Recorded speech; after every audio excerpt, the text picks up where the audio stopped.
Hello नमस्ते. कसे आहात सगळे? आय होप सगळे मस्त आणि मजेतच असाल. तर पुन्हा एकदा आपल्या नवीन व्हिडिओमध्ये सगळ्यांचे खूप खूप स्वागत. तर आजचा व्हिडिओ हा थोडासा क्लिनिंगशी रिलेटेडच असणार आहे. तर मी आज नाही तर जे डब्यांचं रॅक असतं ना ते क्लीन करण्यासाठी घेतले, कारण थोडंसं म्हणजे धूळ वगैरे वाटत होती मला. म्हणजे डब्यावर त्याच्यावर नाही धूळ, पण जे पेपर आथरलेत ना मी खाली त्यांच्यावर जरा धूळ दिसत होती. त्यामुळं म्हटलं क्लीन करून घ्यावे. आणि आता मी पेपर पण नाही टाकणार, कारण पेपरनी ना असं वाटतंय मला की झुरळ होतात. त्यामुळे मी आता पेपर बी नाही टाकत आणि ज्या डब्याचे झाकणाला पेपर आहे ते ठेवणार आहे आणि ज्याला नाही आहे ना ते त्यांना नाही लावणार आणि जे खराब झाले ते पण काढून टाकणार आहे. आणि मी सगळेच डबे एकदाच खाली नाही घेणार, कारण खूप पसारा होतो आणि त्यामुळे आपल्याला पण गोंधळावून होतं. मला तर खरंच खूप गोंधळावून होतं.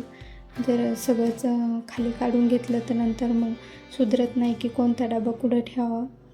तर मी त्यासाठी ना फक्त एक कप्पाच काढून घेते आणि 2 नंबरच्या साईडचा कप्पा मी याच्यासाठी काढला आहे की म्हटलं वरचा कप्पा आहे ना आपल्याला व्यवस्थित करता येईल. त्यामुळे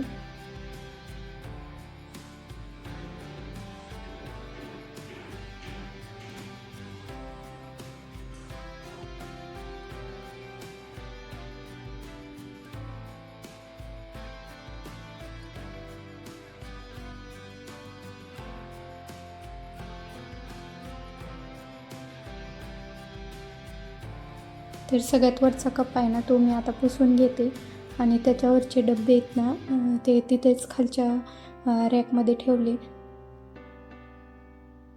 नंतर थोडेसे सुकलं की लगेच मी लावून देते. मग तर मी कापड आहे ना मध्ये मध्ये धुवून घेत होते आणि डबे पुसण्यासाठी एक वेगळं नॅपकिन घेतलं आहे आणि रॅक पुसण्यासाठी एक वेगळं कापड घेतलं आहे.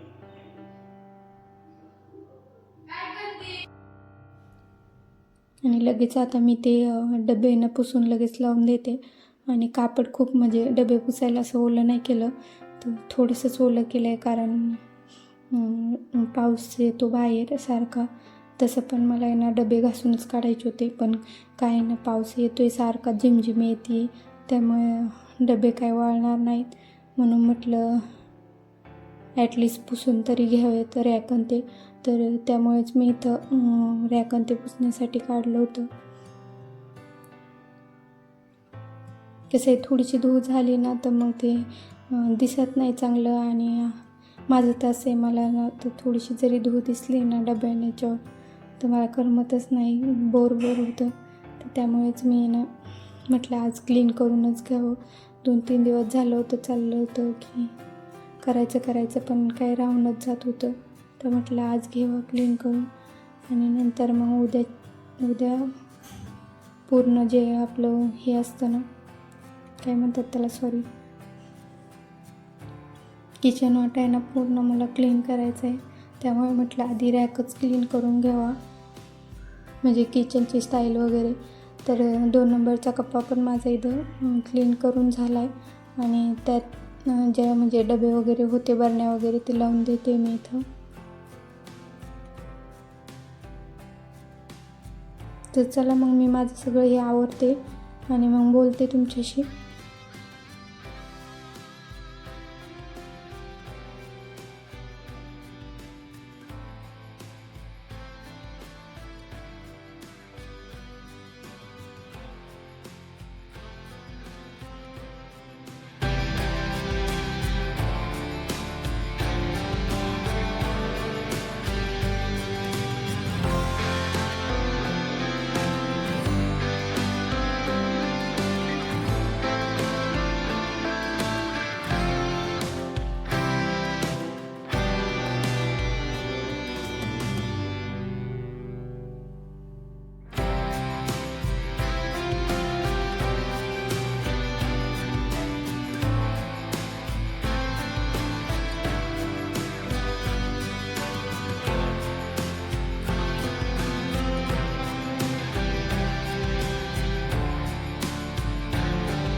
तर मी आता आहे ना 3 नंबरचा कप्पा घेतला आहे क्लीन करायला.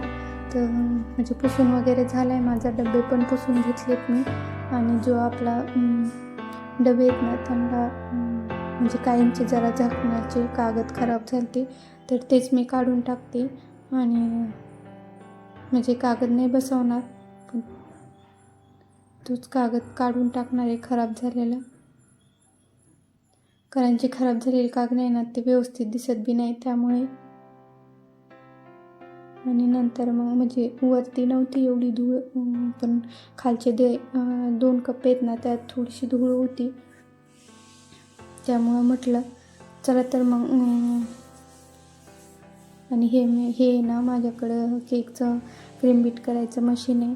तर पहिले कोरोनाच्या काळात खूप म्हणजे क्रीम वगैरे भेटायची इथंच आमच्या गावातच. पण आता आहे ना असं झालं आहे की त्या दिवशी मला केक बनवायचा होता तर तो शॉपवाला म्हटला की नाही आता क्रीम आणि बेस म्हणजे क्रीम आणि प्रीमिक्स वगैरे कोणी घेत नाही पहिल्यासारखं.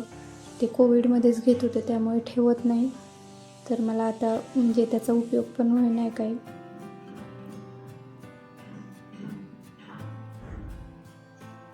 तर चला मग आता त्याच्या खालचा कप्पा पण घेतला आहे मी आवरायला. सगळे पेपर आहे ना मी उद्या कचऱ्याच्या गाडीत टाकून देणार आहे, कारण ते काही उपयोगाचेच राहिले नाही. त्याच्यावर धूळ आहे पूर्ण त्यामुळे. आणि जर तुम्हाला आपले व्हिडिओ आवडत असतील तर व्हिडिओला लाईक आणि चॅनलला सबस्क्राईब नक्की करा. त्याचबरोबर शेजारील बेल आयकॉन देखील क्लिक करीत जा आणि असेच व्हिडिओ बघत जा. आणि मला कमेंट करून सांगा की तुम्हाला व्हिडिओ कसा वाटतो. तर चला मग मी माझं हे सर्व आवरून घेते आणि मग बोलते तुमच्यासोबत.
तर वरच्या डब्यांनी नव्हती म्हणजे एवढी धूळ नव्हती रॅकवर. आणि सगळ्यात खालचं जे रॅक कप्पा आहे ना त्याच्यावर जरा थोडीशी धूळ होती. तर ते मी व्यवस्थित 2-3 वेळेस कापड धुवून पुसून घेतली. आणि ह्या 2 जे मोठे टप आहेत ना त्यात जे भांडे आपल्याला लागत नाही ते मी भरून ठेवलेले. म्हणजे दुसरं काही नाही त्यात, फक्त बारीक बारीक भांडे असतात ना तेच आहेत.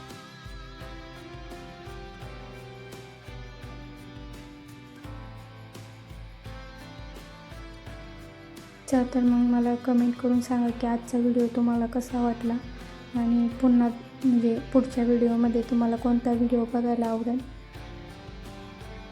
चला तर मग आजच्या व्हिडिओमध्ये इतकंच. पुन्हा भेटू नवीन व्हिडिओमध्ये. तोपर्यंत सगळ्यांना बाय.